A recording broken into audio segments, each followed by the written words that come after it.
Alors pour 19 490 €, on va aller voir ce qu'il y a comme option à l'intérieur de cette Suzuki Swift. Et donc, bienvenue à bord de la Suzuki Swift. Personnellement, l'intérieur de la Swift, je le trouve très réussi. Alors malgré le fait qu'on ait des apparitions de plastique sur plusieurs niveaux, au niveau des portes et sur la console centrale, en fait, ici, là, ils ont réussi à nous créer plusieurs niveaux de détails. Alors ici, il y a des petites barrettes en plastique que vous retrouverez juste là aussi et également juste ici, qui sont dans la finition pack que je vous présente aujourd'hui.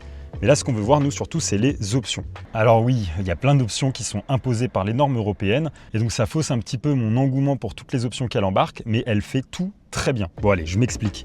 Vous avez ici l'ESP qui est désactivable, ça d'accord, l'alerte anti-collision, le franchissement de ligne. Vous avez ici un système d'alerte collision pour le stationnement. Juste en son centre, une prise USB charge rapide, USB-C charge rapide et ici du 12 volts. Juste au-dessus, un écran de 9 pouces avec Apple CarPlay et Android Auto qui marche vraiment très très bien. Vous avez un volant multifonction avec un régulateur de vitesse adaptatif, donc ça c'est plutôt cool. Et en son centre, un vieux compteur à aiguille mais qui marche très très bien. Et vous avez même les informations comme à l'ancienne. Et surtout, moi, ce que j'adore, c'est son assistant de maintien de voix qui marche vraiment très très bien. Juste en dessous, pour vous dire que ces sièges là devant, ils sont chauffants. Bon, j'ai la chance de l'essayer par beau temps, mais j'avoue que j'aurais pas été déçu d'avoir les sièges chauffants s'il avait fait un petit peu plus gris.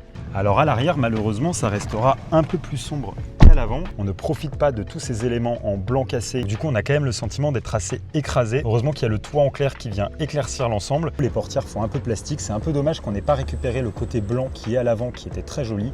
Les boutons également. Et encore une fois, on est sur une voiture à moins de 20 000 € neuve, donc on peut négocier quelque chose lors de l'achat. Et avec son coffre de 265 litres qui a même un tout petit double fond pour ranger les gratte-gratte ou votre triangle, ça fait largement assez de place pour une petite famille qui partirait en week-end.